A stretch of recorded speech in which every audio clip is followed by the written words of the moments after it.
ఒకసారి ముఖ్యమంత్రి గారు 1,00,000 కోట్లు ఖర్చు పెడుతున్నామన్నారు, ఒకసారి 1,50,000 కోట్లు ఖర్చు పెడతామని డిఫరెంట్ టైమ్స్ లో డిఫరెంట్ స్టేట్మెంట్స్ వచ్చాయి. అసలు ఈ మూసీ ప్రాజెక్టు సుందరీకరణ మీద రాష్ట్ర ప్రభుత్వం ఎంత ఖర్చు పెట్టాలనుకుంటుంది? ఎందుకంటే ఒకవైపు పిల్లల స్కాలర్షిప్లు ఇవ్వమంటే డబ్బులు లేవు, కోసుక తింటారా అంటున్నారు, లేదా రిటైర్డ్ ఎంప్లాయీస్ కు డబ్బులు ఇవ్వండి అంటే డబ్బులు లేవంటున్నారు. మూసీ సుందరీకరణ మీద 1,00,000 కోట్ల 1,50,000 కోట్ల ఎంత ఖర్చు పెడతామనుకుంటుంది ప్రభుత్వం? సూటిగా సమాధానం చెప్పండి. 2, ఇప్పటి వరకు మూసీ సుందరీకరణలో ఎన్ని నివాసాలు కూల్చివేశారు? ఆ కూల్చివేసిన నివాసాలకు 2013 భూసేకరణ చట్టం కింద పాత ఇండ్లకు కంపెన్సేషన్ ఇచ్చారా, వేజ్ లాస్ ఇచ్చారా, లేదా సింపుల్ గా కేసీఆర్ గారు కట్టిన డబుల్ బెడ్రూమ్ ఇళ్లలో అసైన్మెంట్ చేసి పంపారా?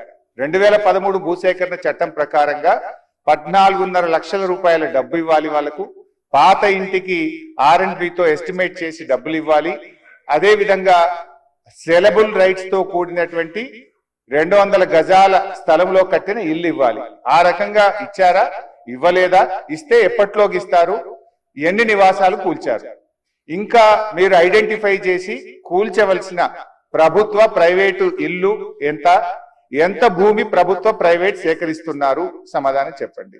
మూసీ నది పరివాహక ప్రాంతాన్ని నైట్ ఎకానమీగా మారుస్తా అని చెప్పిన అధ్యక్ష, పట్టణం అంతా రాత్రి 9 గంటలకు నిద్రపోతే రాత్రి 9 గంటల నుంచి ఉదయం 6 గంటల వరకు మూసీ నది పరివాహక ప్రాంతంలో నైట్ ఎకానమీని రివైవ్ చేసి అక్కడ హోటల్స్, ఆఫీసులు, అదే విధంగా ఫుడ్ కోర్ట్స్, కల్చరల్ యాక్టివిటీస్ వీటన్నిటిని కూడా ప్రపంచ స్థాయి నగరంగా మార్చడానికి నైట్ ఎకానమీని ఓపెన్ చేయబోతున్నామని చెప్పినాం అధ్యక్ష.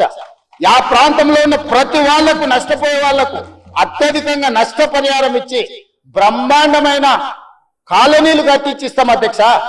ఈ రోజు వాళ్ళు ఏ పరిస్థితి లేనోళ్ళు, ఏ దిక్కు లేనోళ్ళు, సర్వం కష్టాలలో మునిగేటోడే మూసీ పక్కన పోయి ఇల్లు కట్టుకుంటాడు అధ్యక్ష. మూసీలో ఉండే దోమలు గాని, కంపు గాని, అక్కడ ఉన్న వాతావరణం గాని, శవాలు కొట్టుకొస్తుంటే ఎవరైనా అక్కడ ఉండాలనుకుంటారు అధ్యక్ష? ఏ పేదోడైనా? మీరు చెప్పండి అధ్యక్ష. గౌరవనీయులు మంత్రి గారు మాట్లాడుతూ ఆన్సర్ C లో ఏమన్నారంటే, హెచ్ఎండబ్ల్యూఎస్బి నీటిని హిమాయత్ సాగర్, ఉస్మాన్ సాగర్ లో పంపిణీ చేయడానికి చేపట్టింది. మూసీ నదిలోకి ఎప్పటికప్పుడు విడుదల చేయడానికి 2.5 TMCలు రిజర్వ్ చేయడం జరిగింది అన్నారు. అంటే స్వచ్ఛమైన గోదావరి జలాలను మూసీలో వదులుతామన్నారు, సంతోషం. మరి ఈ 2.5 TMCల గోదావరి జలాలు ఎక్కడి నుంచి తెస్తున్నారు? గత ప్రభుత్వం కాళేశ్వరంలో భాగంగా నిర్మించిన మల్లన్న సాగర్ నుంచి నీళ్లు మూసీకి తెస్తున్నారా, ఇంకెక్కడి నుంచైనా గాల్లో నుంచి తెస్తున్నారా? ఆ 2.5 TMCలు కాళేశ్వరం ప్రాజెక్ట్ లోని మల్లన్న సాగర్ నుంచి వస్తున్నాయా, ఎక్కడి నుంచి వస్తున్నాయో సమాధానం చెప్పండి. ఒకప్పుడు నందనవనం కట్టింది కదా అధ్యక్ష, మూసీ నదిలో ఉన్న వాళ్ళని తీసుకెళ్లి. ఈ రోజు ఆ ప్రాంతంలో నందనవనం మనం పోయినప్పుడు ఎంతమంది జిల్లాల నుంచి వచ్చిన వాళ్ళు ఉన్నారు అధ్యక్ష? ఎల్బీ నగర్ ఎమ్మెల్యే గారికి తెలుసు, నందనవనం ఆ కాన్స్టిట్యున్సీనే వస్తుంది. ఈ రోజు మూసీ నది పరివాహక ప్రాంతంలో ఉన్న పేదలకు మంచి వసతులు కల్పించి, వాళ్ళ పిల్లలు చదువుకోవడానికి మంచి పాఠశాలలు ఇచ్చి, వాళ్ళకు ఉద్యోగ ఉపాధి అవకాశాలు కల్పిస్తామని మేమంటే లేదు, అది అట్లనే ఉండాలి, తరలించడానికి వీల్లేదు, కట్టడానికి వీల్లేదు, మేము అడ్డం పండుకుంటాం, మేము నిలువు పండుకుంటాం అన్నారు. మరి మన వర్షాలు వచ్చినప్పుడు పోయి పండుకునేది ఉండే అధ్యక్ష, పోలేదు. ఏమి లేనప్పుడు ఆ పక్కన ఉన్న కాలనీలలో పండుకొని వచ్చింది అధ్యక్ష. ఇప్పుడు ఉండమని ఉంది అధ్యక్ష నెల రోజులు. ఇప్పుడు వద్దంటున్న వాళ్ళు ఉన్నారు కదా, నెల రోజులు మూసీ నది పక్కన ఉండమని చెప్పుండ్రు అధ్యక్ష. అంబర్పేట శ్మశాన వాటిక ఉంది కదా అధ్యక్ష, ఆ శ్మశాన వాటిక దగ్గర ఉన్న శవాలు, కులిపోయిన శవాలు, కాలిపోయిన సగం కాలిన శవాలు ఉన్నాయి కదా అధ్యక్ష, వీళ్ళందరూ అక్కడ ఉండమని ఉంది, చూడమని ఉంది. ఏ దుర్భరమైన పరిస్థితి ఉందో అర్థమవుతుంది, ఏ దుర్భరమైన పరిస్థితుల్లో ప్రజలు ఉన్నారో అర్థమవుతుంది. అందుకే ఈ రోజు ప్రపంచ స్థాయి సంస్థలను కన్సల్టెంట్ గా పెట్టుకున్నాము. ఫస్ట్ ఫేజ్ ఒక కొలిక్కి వచ్చింది, మిగతాది కూడా విడతల వారిగా ప్రాజెక్టు రిపోర్టు జరుగుతుంది. నేను హైదరాబాద్ నగరంలో 5 ఏళ్లలో 1,50,000 కోట్లు ఖర్చు పెడతాం, మూసీ నది ప్రక్షాళన చేస్తామంటే 1,50,000 కోట్లు కాంట్రాక్ట్ ఇచ్చేసిరు, రేవంత్ రెడ్డి 25,000 కోట్లు తినేసిందని మాట్లాడుతున్నారు అధ్యక్ష. ఎంతసేపు వాళ్ళు ఎట్లనో మిగతాలు కూడా అట్లనే అనుకుంటారు అధ్యక్ష. కాంట్రాక్ట్లు ఇచ్చుడు, కమిషన్లు కొట్టుడు, లిఫ్టులు పంపులు పెట్టుడు, ఇండ్లలో కనకవర్షం కురిపించుకున్నాడు, పోయి జన్వాడల్లో లేకపోతే మొయినాబాద్లో ఫామ్ హౌస్లు కట్టుకున్నాడు. ఇంతకు తప్ప మీరు చేసింది ఏంది? నా గురించి మాట్లాడే అర్హత మీకెక్కది? ఈ రోజుకు ఏది కూడా మేము కన్సల్టెంట్స్ డీటెయిల్ ప్రాజెక్టు రిపోర్ట్ ఇచ్చే వరకు అంచనాలు మేము చెప్పలేము. ఏంటంటే మేము 80,000 పుస్తకాలు చదవలేదు, మాకంత నాలెడ్జ్ లేదు, మేము అట్లా దొంగతనాలు చేయాలని పని కూడా పెట్టుకోలేదు అధ్యక్ష. అందుకే ఈరోజు మంచిరేవుల దగ్గర కాకతీయుల నాటి శివాలయం ఉన్నది అధ్యక్ష. 850 సంవత్సరాల పురాతనమైన శివాలయం మంచిరేవుల దగ్గర ఉంది అధ్యక్ష.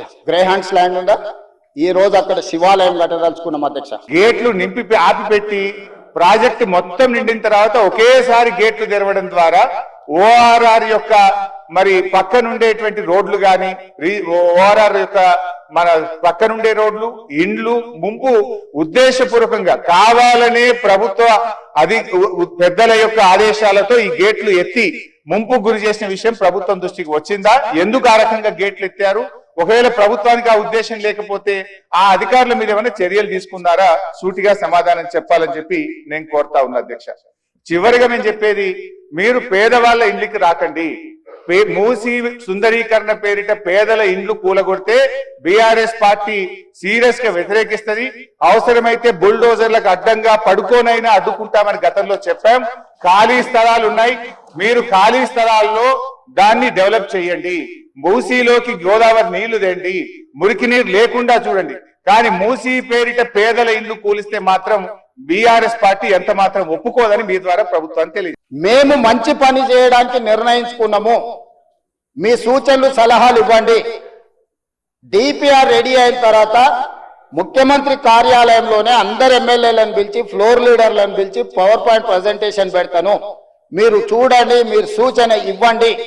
మన నగరాన్ని మనమే అభివృద్ధి చేసుకోవాలి. గాంధీ సరోవర్లో ప్రపంచంలో ఎత్తైన మహాత్మా గాంధీ విగ్రహాన్ని పెట్టుకొని మహాత్మా గాంధీ గారు ఇచ్చిన స్ఫూర్తి, శాంతి ద్వారానే యుద్ధాన్ని గెలవచ్చు, శాంతి ద్వారానే యుద్ధాన్ని గెలవచ్చు, స్వతంత్రం తెచ్చుకోవచ్చు అని ప్రపంచానికి నేర్పిన గొప్ప పోరాట యోధుడు మహాత్మా గాంధీ గారు. వారి స్ఫూర్తితోనే ఈరోజు మనం గాంధీ సరోవర్ నిర్మించుకుంటున్నాము. వారి స్ఫూర్తితోనే ఈరోజు నల్గొండ జిల్లా ప్రజలకు శిక్ష, నగర ప్రజల నుంచి ఈ ప్రాంతం నుంచి పోయే కలుషితము నల్గొండ ప్రజలకు తీరని శిక్షగా మారింది. ఆ ప్రజల్ని కూడా కాపాడాల్సిన బాధ్యత మన మీద ఉన్నది అధ్యక్ష.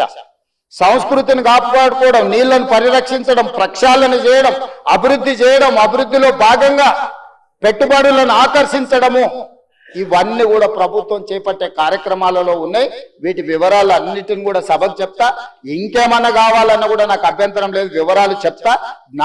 నా సూచన ఒకటే, ఈ కడుపులో విషయాన్ని కొంచెం తగ్గించుకోండి.